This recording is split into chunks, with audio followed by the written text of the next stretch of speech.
अस्सलाम वालेकुम, welcome back to trade इतिहास। उम्मीद करता हूँ कि कल का दिन आप लोगों का अच्छा गुजरा होगा और आज का दिन भी अच्छा गुजरेगा। कल आप लोगों को क्या कहा था, आप लोगों को कहा था कि इन एरिया से आप बाय करें आफ्टर ब्रेकआउट। यहाँ से इन एरिया से बाय निकल सकती है 3334 और 3330 इन एरियाज़ पे आता आप बाय करें। तो उसके बाद वीडियो बनाने के बाद आप देखिए यहाँ से एक दफ़ा बाय निकली है, आलमोस्ट 100 पिप्स दे गई, दोबारा दूसरी दफ़ा निकली है और आलमोस्ट यहाँ से दो दफ़ा आलमोस्ट ज़बरदस्त बाई निकल चुकी है जो कि 100 पिप्स प्लस गई है। बाकी छोटे मोटे बाई निकलते रहे हैं, दो दफ़ा 100 पिप्स प्लस मार्केट गई है। हमेशा मैं कहता हूँ किसी भी लेवल पे 100 पिप्स का मार्केट चल जाना बहुत बड़ी चीज़ होती है और 100 पिप्स को जाने नहीं देना चाहिए। इंट्राडे ट्रेडर के लिए ज़रूरी है कि वो 100 पिप्स का प्रॉफिट टेकिंग ज़रूर कर लिया करे। राइट नाउ क्या कंडीशन है, राइट नाउ अगर मैंने कल ये भी आप लोगों को अगर बात याद होगी, मैंने कहा था कि ज़्यादा बेहतर होगा कि मार्केट इस लो को ब्रेक कर दे, इसके नीचे क्लोजिंग दे दे ताकि H1 और H4 हमारे पास बेरिश हो जाएं और हम एक पेज पे आ जाएं। क्योंकि H4 अगर बेरिश होगा, H1 बेरिश हो जाएगा तो ज़्यादा एक कॉन्फिडेंस मिलेगा ट्रेड लेते वक्त, ज़्यादा एक कंफर्मेशन होगी ट्रेड लेते वक्त। लेकिन अगर एक बेरिश होगा, एक बुलिश होगा तो ज़्यादा कन्फ्यूजन होती है और मार्केट ज़्यादातर फिर साइडवेज होती है। लेकिन अभी राइट नाउ H1 मार्केट ने यहाँ पे इस एरिया को ब्रेक किया है। इस जो सपोर्ट था मार्केट का, इसके नीचे स्ट्रक्चर लो बना चुकी है H1 में, H1 के टाइम फ्रेम में। H4 में हमारे पास स्टिल बेरिश है। आप लोगों को कल भी एक्सप्लेन किया था चार्ट कि H4 का जो वो चार्ट है वो हमारे पास स्टिल बेरिश है और H4 में एक नया जो है वो ब्रेकअप स्ट्रक्चर हो चुका है। ये मार्केट ने ये ब्रेकअप स्ट्रक्चर देने के बाद यहाँ से रिट्रेसमेंट ली और हमारे पास ये लो बन चुका था और अब मार्केट ने एक नया लो बना चुका है, एक नई चेंज ऑफ करेक्टर दे चुकी है मार्केट और वो है इस एरिया पे। तो मतलब कि H4 में हमारे पास दो बेरिश चेंज ऑफ करेक्टर हो चुके हैं और अभी तक, और H1 में भी दो बेरिश चेंज ऑफ करेक्टर हो चुके हैं। तो राइट नाउ क्या सिचुएशन है, हमें कहाँ से बाय लेनी है या फिर सेल कहाँ से लेनी है। सेल के लिए अगर हम H4 के लेवल्स की बात करें कि H4 के कौन से लेवल्स हो सकते हैं, तो H4 का ये जो एरिया मार्केट ने ब्रेक किया है तो यही एक बेहतरीन एरिया होगा आपके लिए सेल करने का। 3331 से लेके 3335 का यही एक एरिया है जहाँ से हम सेल देख सकते हैं और हम एक्सपेक्ट करते हैं कि मार्केट वहाँ तक जाए ताकि हम वहाँ से अपनी सेल्स को एग्जीक्यूट कर सकें।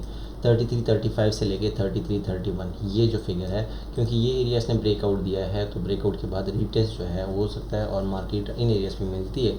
तो 3331 से लेके 3335 हमारा सेलिंग एरिया होगा, ये H4 के अकॉर्डिंग बता रहा हूँ। और H1 में भी यही सेलिंग एरिया जो है आपके सामने नज़र आएगा आपको।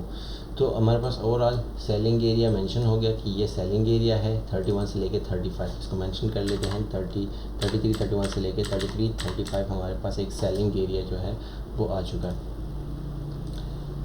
अभी अगर इसके अलावा मज़ीद बात करें कि बाइंग कहाँ से देखनी है, क्योंकि ओवरऑल मार्केट काफ़ी नीचे आ गई। अगर हम H4 में जाएं, अगेन H1 में तो कुछ क्लियर नहीं है क्योंकि, लेकिन H4 में जाएं तो इस एरिया पे, ये जो एरिया है, ये एरिया, इस एरिया पे मार्केट ने एक स्ट्रक्चर सपोर्ट ब्रेक किया है और इस ब्रेक के बाद कोई रीटेस्ट नहीं हुआ था। अब राइट नाउ मार्केट, ये टाइम आ गया कि मार्केट उसको रीटेस्ट कर रही है।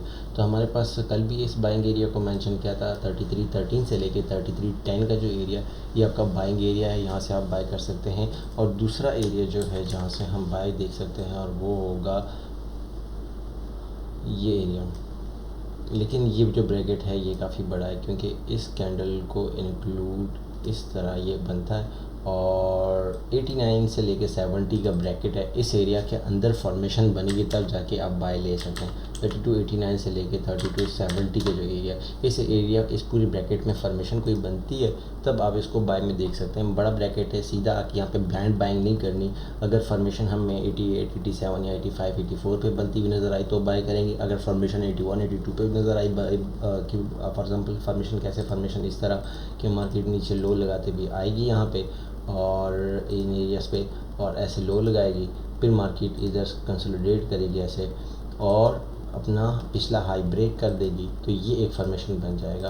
तो यहाँ ये वाली जो फॉर्मेशन है, ये फॉर्मेशन जो है हायर हाई का जो फॉर्मेशन है वो M1 में या M5 में बनना शुरू हो जाए तो ये जो फॉर्मेशन बनेगी वो बनेगी इस एरिया में, 89 से लेके 70 का एरिया। इस एरिया में फॉर्मेशन के साथ आप बाय कर सकते हैं। और ये जो 3313 से लेके 3310 का जो एरिया है, जब तक ये ब्रेक नहीं होता आप इस बाय को होल्ड कर सकते हैं। ब्रेकआउट का क्या है कि जब तक इसके नीचे इसको एसएल, आप इस कैंडल, ये जो इसका एसएल हमें, इस ये जो रेड कैंडल है इसके नीचे का एसएल देना पड़ेगा। तो कम से कम आपको एसएल थोड़ा बड़ा बनेगा, लेकिन इसकी क्लोजिंग का वेट करना पड़ेगा कि जब तक इसकी नीचे क्लोजिंग नहीं आती आप अपनी ट्रेड को होल्ड कर सकते हैं। 33 से लेकर 33.10 का एरिया ये आपका buying area, first buying area, second buying area, और बाकी जो सेलिंग एरिया है 33.31 से लेकर 33.35। बाकी क्लासेस ज्वाइन कर सकते हैं, क्लासेस प्रीमियम कम्युनिटी में जा रही हैं। स्ट्रक्चर के हवाले से हफ्तेवार को क्लासेस होती हैं, फ्री ऑफ कॉस्ट है, कोई चार्जेस नहीं है। अगर आप एक्सेस का अकाउंट अपना आईबी नंबर चेंज करके ज्वाइन कर सकते हैं। वहाँ पे सिग्नल्स भी दिए जाते हैं, गाइड भी किया जाता है।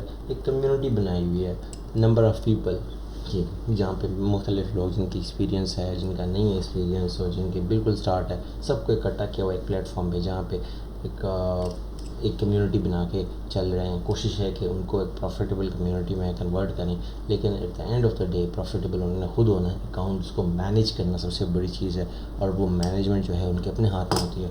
मैनेजमेंट उन्होंने करना होता है, मैनेज उन्होंने करना होता है। बाकी उम्मीद करता हूँ कि दिन अच्छा रहे, क्लोजिंग अच्छी हो, प्रॉफिटेबल हो। एक बाइंग, 2 बाइंग एरिया और एक सेलिंग एरिया मेंशन कर दिया। स्ट्रक्चर जो है H1 और H4 में स्टिल बेरिश है।